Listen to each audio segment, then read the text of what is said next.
There is a profound Ghanaian proverb about death that I would like to share. First, I will present it in Twi, a Ghanaian dialect, and then translate it into English. The proverb says, "Sɛ wunnim owu a, hwɛ nna." In English, this translates to, "If you do not know death, look at sleep." Remember this proverb as we will revisit it later in the video. But for now, let's move on from the Twi lesson and dive back into the discussion. We examined two prominent theories. The first theory was that Marika is the Gloam-eyed Queen. This theory draws evidence from elements like the snake skin in Bonny village, the snake skin in the temple of Igle, Malekith's black blade, and a segment of the base game's cutscene where Marika appears with outstretched arms and a black pattern or veil behind her.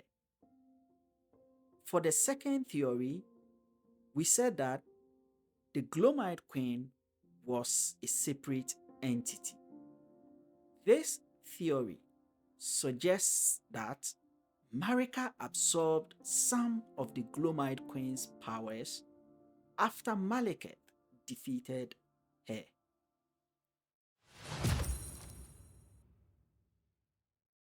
Let us start part 2 of our Gloam-eyed Queen video with the idea that the Gloam-eyed Queen embodies the essence of the moon, a celestial symbol often tied to feminine energy and motherhood.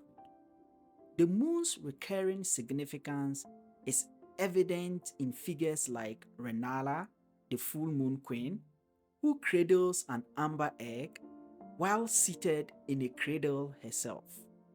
Similarly, the Gloam-eyed Queen wrapped her godskin apostles in swaddle cloth.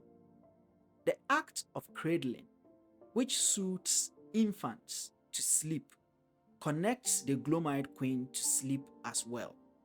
Moreover, Rani advises the tarnished not to disturb her mother's slumber. Mother's rich slumber shall not be disturbed by thee. Further implying the connection between the moon and sleep. The Gloam-eyed Queen's association with serpents cannot be overlooked, as seen through her godskin apostles and nobles. Serpents, like the moon's phases, represent cycles of transformation and rebirth through the shedding of their skin.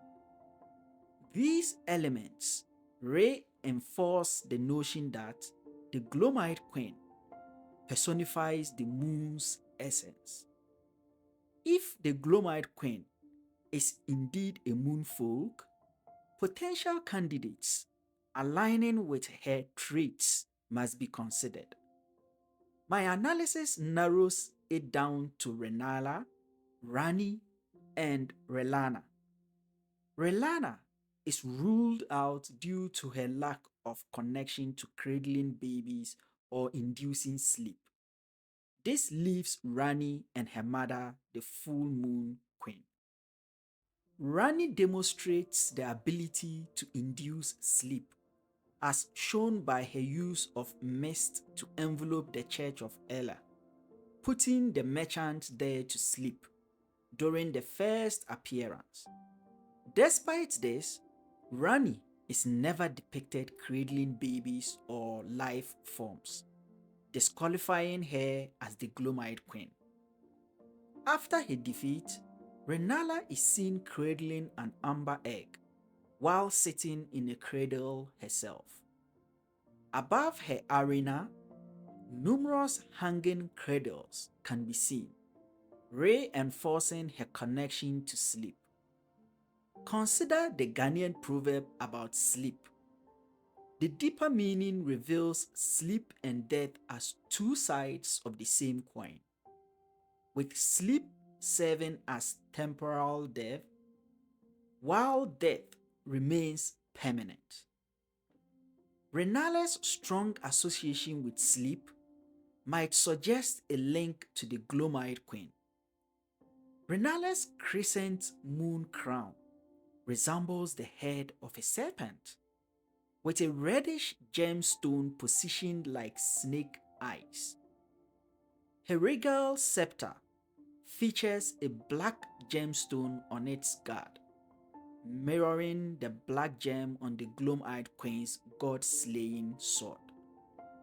The twisted design of her scepter also echoes patterns seen on the God Slayer's great sword. During her boss fight, Rennala drops the amber egg she cradles, forming a dark spiral reminiscent of an aspect of the God Slayer's sword. Throughout Leonia and Raya Lucaria, we come across numerous areas adorned with blue and purple flowers, a color deeply associated with the Gloam-eyed Queen. Even more intriguing is the large dark purple glintstone near the neckline of Rennala's robe, which is complemented by the light purple gemstone embedded in her bracelets. These gemstones bear a striking resemblance to the purple gemstones on the godskin apostles and nobles, who are associated with the Gloam-eyed Queen. Interestingly, the placement of these gemstones on the godskin enemies mirrors their positioning on Rennala's robes, particularly around her neck. Additionally, some of Rennala's sweetlings are capable of wielding gravity magic, manifesting as purple flame or energy in their hands. This purple energy seems to enable the sweetlings to hurl books at our player character. Now, let's turn our attention to Rennala's children, Rykard, Radahn, and Ranni, all of whom share notable ties to virgin abductors or godskin enemies. For instance, a godskin noble appears on the bridge between the inverted Carian Study Hall and the Divine Tower of Leonia, where players interact with Ranni's body to obtain a fragment of the Rune of Destined Death. Another godskin noble is found in the Temple of Igle, near the Volcano Manor, home to Rykard. Rykard's serpentine nature aligns with traits associated with the Gloam-eyed Queen's godskin apostles and nobles. The God Slayer's great sword is protected by a godskin apostle in the Divine Tower of Caelid, which also houses Radahn's great room. The presence of the Gloam-eyed Queen's sword in Caelid, a location tied to Radahn, raises intriguing questions. Additionally, Radahn himself uses gravity magic, characterized by purple energy, further linking him to the Gloam-eyed Queen. Now, consider the virgin abductors. In Caelid, there are two virgin abductors. Volcano Manor and its vicinity houses three, one on the surface and two in the subterranean Inquisitor's chamber below. Three others are scattered across Mount Gilmer and the Hermit Village, areas near Volcano Manor. Raya Lucaria contains two more virgin abductors, one of which has a grab attack that transports the player directly to Volcano Manor, Rykard's domain. This raises a significant question. Why don't Michaela and Melania, children of Marika and Radagon, share any connections to the virgin abductors or Godskin enemies? This absence feels intentional, suggesting that the game developers may have wanted to emphasize the link between Rennala's children and the Gloam-eyed Queen. The God Skin Prayer Book and God Slayer Seal are both located in Stormveil Castle. At first, their placement may seem random, but there is an intriguing detail to notice. If you stand between the chests containing these items and listen closely to the background music, you will hear a sound reminiscent of the music in Raya Lucaria. Let's first listen to the music in Stormveil Castle. Now, let's listen to the music in Raya Lucaria. I believe you would agree with me that they are identical. This subtle auditory hint suggests a connection between the Gloam-eyed Queen, Raya Lucaria, and by extension, the Moonfolk. A special thanks to Metha for pointing out this fascinating discovery. Next, consider the God Slayer incantation sigil, which features intriguing patterns. I have often wondered about its design, and I believe I have uncovered an aspect of its meaning. During Rennala's second phase battle, she cast her full moon sorcery, emerging herself in the moon she summons. Once she emerges, the moon tracks our player character. What's particularly interesting is the ripple effect the moon creates on the water beneath it.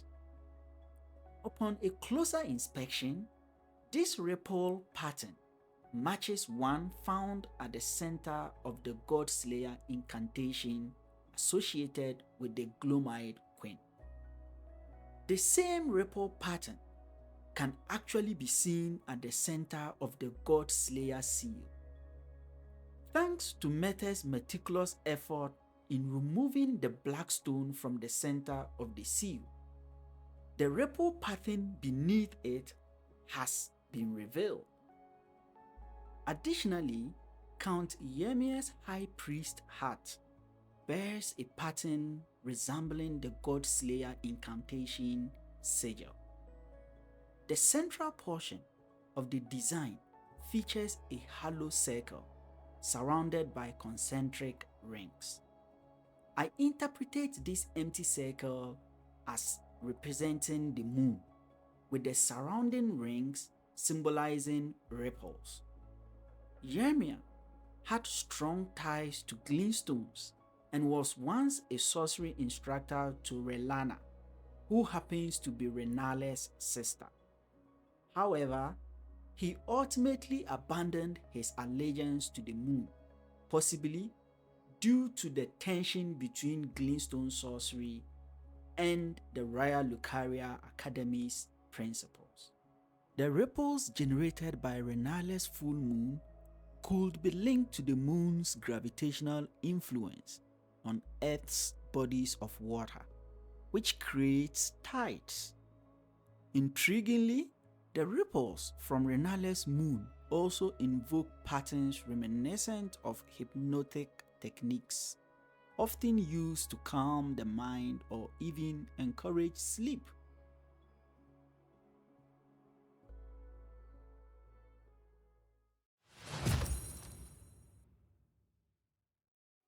Let's recap. The Gloam-eyed Queen appears to have Moonfolk origins, embodying lunar traits. Rennala and her children share notable ties to the Gloam-eyed Queen through associations with serpents, sleep, cradling infants, virgin abductors, and the Godskin enemies. The God Slayer blade, a weapon connected to the Gloam-eyed Queen, is housed in the Divine Tower of Khaled, Redan's domain. Furthermore, the music near the Godskin prayer book and God Slayer seal echoes that of Raya Lucaria. Most intriguingly, the ripple effect of Rennala's full moon sorcery mirrors the central pattern of the God Slayer incantation sigil.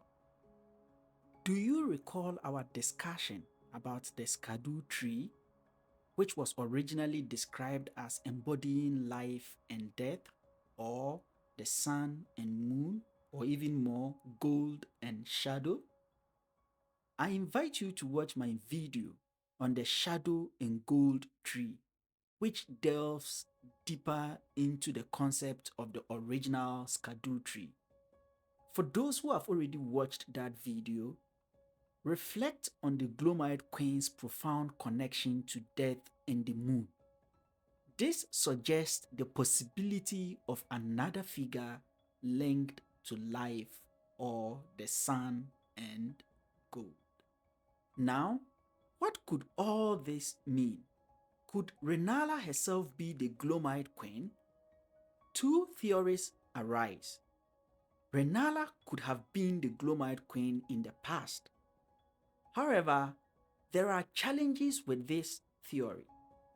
For one, the Gloam-eyed Queen's name implies that she possessed a gloam eye, which Rennala does not appear to have. Additionally, Godskin nobles are referred to as ancient, casting doubts on whether Rennala could align with this timeline. I often associate ancient times with the Crucible and Dragon era. If the Gloam-eyed Queen existed in the Crucible or Dragon era, she might predate Rennala by a significant margin. Alas, there is no way to accurately determine Rennala's age. You might have valuable insights to add. Feel free to share your thoughts on Rennala's possible connection to an ancient era in the comments below. A second theory, and the one I favor, is that the Gloam-eyed Queen is an ancestor of Rennala. This would mean Rennala descends from the Gloam-eyed Queen's lineage. This connection explains the similarities between Rennala's traits and those of the Gloam-eyed Queen. Perhaps the Gloam-eyed Queen was an ancient moonfolk who Malekith defeated under Marika's orders. This brings us to the recent artwork of a character believed to be a spirit summoner named Revenant, likely to appear in Nightreign, From Software's RPG, set to release on the 30th of May. A closer examination of this character reveals some intriguing details. First, her veil is adorned with flowers, including purple or violet hues, colors often associated with the Gloam-eyed Queen. The color of her eyes is also fascinating. While not definitively gloam, one might argue it leans blue and bears a resemblance to Melina's gloomed eye. Additionally, the coins decorating her outfit resembles the sigil or seal of the fell god. Both designs feature a central circular object surrounded by what could be interpreted as 8 smaller circles. Some coins even display 4 interconnected circles, reminiscent of the Elden Ring's own structure of 4 rings. Looking more closely at her fingers, she wears jewelry Resembling the hanging bells, our player character must ring at each finger rune during Yemia's questline. It's hard to discern the details, but one piece of the jewelry appears to feature a dark gem, while another might showcase a blue or possibly gloam-like stone. Beyond these resemblance, her cracked body and doll-like fingers evoke strong parallels to Rani's doll form. Could this character have a connection to the Gloam-eyed Queen? Well, we might have to just wait for the release of Nightreign to draw definitive conclusions, but I just couldn't help but bring these details to your attention. There is even more to unpack about this character, but I will save that for a future video, so stay tuned. I know there are still many unanswered questions. For instance, why do some of Marika's children exhibit traits linked to the Gloam-eyed Queen? Mesmer's serpentine nature, Michele's connection to Trina, who is associated with sleep, and Meline's gloam eye during the frenzied flame ending. These enigmas are closely tied to Marika's backstory, which I couldn't fully delve into here. So be sure to watch out for my upcoming video on Marika's backstory, where I will explore these themes in greater depth. Don't miss it. Click the notification icon to stay updated on my latest content.